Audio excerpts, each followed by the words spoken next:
Well, I guess like everyone else, I'm a combination of a lot of people. I've been in the broadcasting business for a very long time. I started in radio and I worked in television for a long time.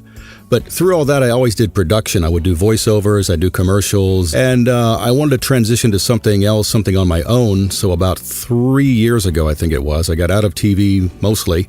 I still do a little bit, and got into voiceover as a full-time passion, and joined voices.com. And it's been very successful. It started out like everybody else, sending out lots of demos and wondering, is anybody out there? And I built the studio, and I built the studio again and added equipment. And after about 3 years or so, it's going very good. I do this full-time. I also have a video production company, but this is my mainstay and my main passion. I was on the Travel Channel doing a thing, and my wife bet me that I couldn't get this part, so naturally I had to try for it. And when it came up, she was quite surprised, and I've never heard the end of it yet, so that was pretty good. I mean, you do little things that are small jobs. You don't make a lot of money, but the client is very happy, and that's a good reflection of your work. I do big jobs. I've been very blessed to do some pretty major accounts that have been very good for me. They've been good exposure and a good chance to get my name out there, so I certainly don't mind that a bit. I've done eBay, UFC, the U.S. Air Force, Michelin. My very first job with Voices was MasterCard, so that was a pretty good place to start. So I've done quite a few big name talents and lots of little talents, little clients, and enjoy every one of them. As far as categories, I'm doing a lot of senior work now as I'm getting more senior. So that's working very well for me. But at the same time, gaming and animations. I did 2 animation films this year and hope to do a lot more of those. So the voice business is always developing. It's always growing as the energy goes new places. And I like to follow the trends, be on top of it, and look for new places to apply my skills. Voices.com makes it so easy. They were the first site that I joined. I get a lot of demos every week, which I like a lot.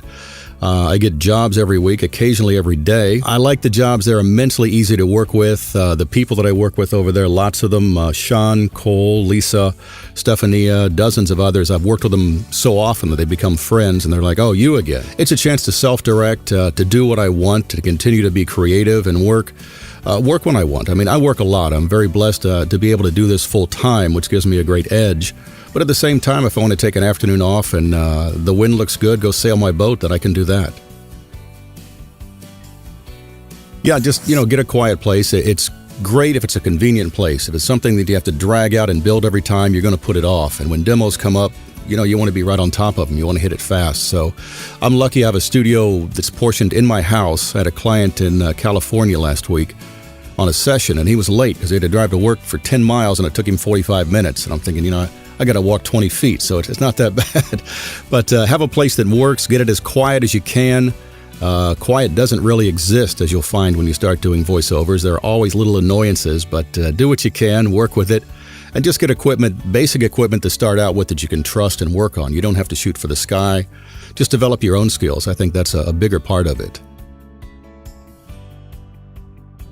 If you want to get into voiceover, go for it. It's entirely open. It's a free-range, Wild West kind of a business right now. You don't have to be anybody.